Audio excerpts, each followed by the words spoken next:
politique au sens noble, hein, c'est pas politicien, nous vivons ensemble. Et donc, lors même que l'on voudrait se comporter bien, suivre des principes et des vertus qui sont des vertus morales, il faut le faire dans le rapport aux autres et en fonction de son environnement social et historique. Finalement, la moralité, c'est pas fait pour soi, c'est pas pour avoir bonne conscience avec soi-même, c'est aussi au service des autres. Et cette dimension de la relation avec les autres, c'est la dimension qui est la dimension politique. C'est pour ça d'ailleurs que notre grand penseur Rousseau, je vous le répète souvent, donc ça va finir par vous ennuyer, mais c'était son tricentenaire, a écrit « Politique et morale sont inséparables » et dans le fond, on ne comprend rien à la politique si on ne met pas un peu de morale en politique. Et on ne comprend rien à la morale si on ne voit pas et on n'associe pas la dimension politique. C'est quand même une drôle de coïncidence, entre guillemets, c'est un sujet qui tombe sur la morale et la politique. C'est un sujet extrêmement classique, vous vous rendez compte, depuis la condamnation de Socrate. C'est la question essentielle de notre civilisation. Socrate, lui, il avait raison, il était juste, mais il a accepté quand même le verdict des lois parce qu'il pensait qu'il faut obéir aux lois. Et donc tout ce rapport entre la justice qui relève de la communauté, la justice qui relève de la conscience, c'est ce qui est fondateur, pensez à l'Antigone de Sophocle aussi, de notre culture. Et à travers chaque époque, ce débat entre la morale et la politique est présent. Tant qu'il sera présent, c'est qu'on a une petite chance de vivre en démocratie.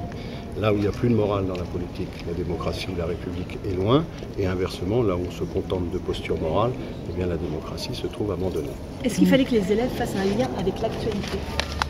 Vous savez, l'actualité, c'est souvent ce qui va passer très vite. Et donc non, il n'y a surtout pas nécessité de faire un lien avec l'actualité qui souvent empêche de penser.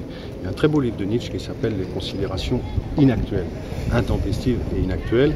Et souvent, il faut être capable d'atteindre cet inactuel pour être capable même de penser son temps utilement et pas rabâcher les opinions, les préjugés et toutes les conventions que l'on entend. Quel sujet vous auriez choisi ? Une tendance bête pour les électeurs du Lot-et-Garonne avant cette élection d'hier. Est-ce que vous pensez qu'on aurait dû leur rappeler qu'il y avait un lien forcément entre morale et politique ? Ils ont l'air d'en douter. Je ne commande que le baccalauréat aujourd'hui. Quel sujet vous auriez choisi ? J'ai trouvé que celui que vous avez évoqué était très beau. Celui sur ce qu'on doit à l'État est aussi un beau sujet. Celui sur le langage est un beau sujet. J'ai trouvé, pour vous dire, comme les commentaires de texte, la lettre à Elisabeth est magnifique, que les sujets étaient bien choisis. Il y en a un que je trouve un peu difficile, mais c'est celui qui concerne la connaissance et l'interprétation. Mais ce sont tous des vrais sujets qui renvoient d'ailleurs à des choses qui ont dû être traitées dans les cours, donc il n'y avait pas de piège, et c'est des sujets qui permettent de réfléchir, c'est le but de la philosophie. Mais lequel auriez-vous choisi, vous ? Vous aviez dit en choisir un. Vous savez, il me faut un peu de temps de réflexion, puis il faudrait que je sois capable de plonger 35 ans en arrière, savoir quelles étaient mes passions à ce moment-là. Franchement, beaucoup de ces sujets étaient séduisants. L'état j'en étais ce jour-là, le stress, les dernières révisions, le thème que j'ai pu étudier, le langage, l'état, je ne sais pas. Mais parfois je les regarde, vous savez que j'ai fait passer pas longtemps aussi, des sujets qui, même quand on est un professeur, un responsable, inquiètent un peu. On dit ça c'est difficile pour les élèves. Ce matin c'était des beaux sujets, j'espère qu'ils auront fait des belles copies. Alors, Monsieur le ministre, si on inverse le sujet, peut-on agir politiquement sans s'intéresser à la morale ? Ils peuvent pas,